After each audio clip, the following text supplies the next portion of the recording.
Case of the week. This case is actually really personal for me. This is a story about now my 4-year-old daughter when she was born. And this case is relevant to any parent who's ever had a kid who's been really, really colicky. So my daughter was born after a very prolonged and difficult birth. My poor wife had 24 hours of labor with 18 hours of Pitocin, and ultimately they had to yank my daughter out into the world. And from the very first day, this little girl was just crabby. She was irritable. Like you literally couldn't hold her because she was just upset. And both of us remember this vividly. And with my entire osteopathic training and everything that I've learned from all of these brilliant osteopaths that I work with, I'm like, great, here we go. Like we're going to be now part of that statistic of colicky kids. So day one passed, crabby, just we couldn't console her. She would sleep a little bit, wake up crying.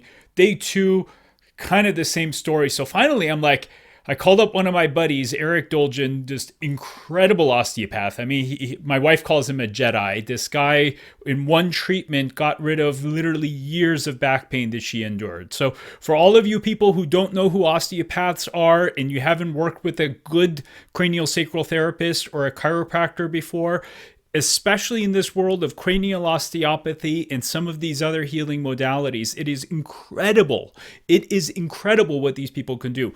Context, we were in a car accident. Shortly after my brother's wedding, we got rear-ended. I was sitting in the back seat. My brother and sister-in-law were in the front seat. We came to a standstill on the freeway. Another car decided not to stop and hit us at 45, 50 miles an hour. Next day, literally, I couldn't move. Like my neck, my back, my entire body was so sore. So sore that literally I couldn't function. So again, I called up Eric, and there's many great osteopaths just in the Los Angeles area and others, and we use all of them. But this isn't an advertisement about that. I just happened to be friends with this incredible man who was one of my teachers. And, I called him. I'm like, I'm a hot mess. Can you help? One treatment, all back pain, neck pain, headache, soreness gone. That's what these folks can do. I'm technically an osteopath. I suck at it. You do not want me treating you or your kid because I can't pull anything off. And I'm very clear on how badly I suck in the world of osteopathy, but I know people who are really good. And they may be able to help you and they may be able to help your kid. Now, what does this have to do with my daughter, right? What does this have to do with my daughter, and what does it have to do with kids who are colicky? So just stand back for a second. If any of you have had the misfortune of being in a car accident, if any of you have ever had an injury and you're just like, God, my neck hurts, my back hurts, and you just have that chronic just pain that doesn't go away. Now, think about what happens to a kid, especially when Pitocin is used. So Pitocin creates these massive contractions. I mean, you moms who have had Pitocin, I mean, it's no joke. The muscles are just, right? And you've got this 7-pound, 6-pound, 8-pound human being, this little human being with all of these muscles going boom, boom. And they're getting shoved through the birth canal at massive forces. And that happens for 18 hours. Imagine what your body would feel like if after 18 hours you're just getting shoved in, and it's not going through the birth canal. It's all the force that Pitocin especially uses to do that. And sometimes it's necessary. I'm not judging the use of Pitocin.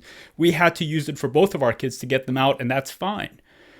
But when all of this force is going into a little 6-pound body, and with my daughter, the OB had to actually use a little bit of vacuum to get her out because she was stuck. And God bless him for doing his job. Dr. Goldberg is a fabulous guy, and I adore him. And he had to do his thing. And I was like, you do you. Make sure mom and baby are safe. We don't care about anything else. But imagine, little human being, 180-pound guy pulling on her head as all of this muscle is pushing her out. If that was you, would you have a little neck pain? Would your back hurt? Would you be comfortable? Probably not, right? So the same experience I had in the car accident is perhaps, I mean, we don't know what, 1 day olds, 1 week olds go through, right? It's not like they can tell you like, hey, like my neck is kind of hurting right now, right? They can't tell you that. So what happens when babies are uncomfortable? They cry. They cry and they cry and they cry. and they can't get settled and they can't get comfortable. And then you're like, why the hell are you crying, little kid? So fast forward, this was the story of the first 4 days of my daughter's life. We get an osteopathic adjustment, and I kid you not, I swear on, my life, my wife's, like, this was real. This is real. Within 1 day, this little girl who was difficult to console, crabby as can be, irritable, boom. Best sleeper, sleeping 3 or 4 hours at a time, feeding well, everything was good. And it was just like crabby baby, not crabby baby, one treatment.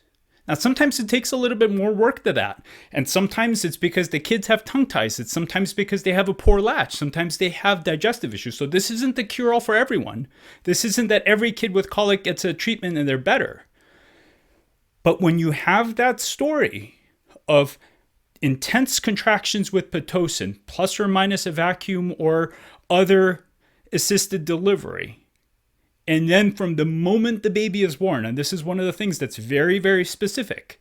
Kids who have tummy issues don't develop colic first day. They develop after 2 weeks. They're the 3-week-old that suddenly is losing their mind, but they were fine before. Babies who are born right at birth have a lot of restriction. And when you can use various modalities, including osteopathic medicine, craniosacral modalities, sometimes chiropractors do the craniosacral. When you can do these gentle modalities, we're not popping something back into place. We're not trying to do any aggressive adjustments. It's like a massage. When you can leverage those kinds of soft, gentle modalities to help a baby and they get that release, all of a sudden it's like, and then all of a sudden the baby's calm. The other part that's really interesting about this conversation is as I consult with a bunch of older kids' families who have anxiety, various issues, a lot of times what we find is that same kid who's now 8 years old was the baby who was 1 day old, 5 days old, 2 weeks old, who was crabby, and they never were able to regulate. If you're curious, there's actually a book called Accessing the Power of the Vagus Nerve. And there's polyvagal theory. There's all of these terminologies around this concept that when you release tension in the back of the skull, and it's way more complicated, this way more complicated. But when you release the tension in the back of the skull, what happens is these babies suddenly can activate their vagus nerve. And the vagus nerve is what we use to relax. Take a deep breath. You feel relaxed. That's your vagus nerve. These babies can't activate their vagus nerve. They can't use their vagus nerve because of the tension in the back of the skull, hence why they're crabby as can be. Information is power, and I hope you can help share this information with many, many people and get families the understanding that they need to help their kids. No cases are impossible to solve. We just need to have the right information. And I hope you can help me do my part to get this kind of information out there. Thanks for watching. This is Dr. K.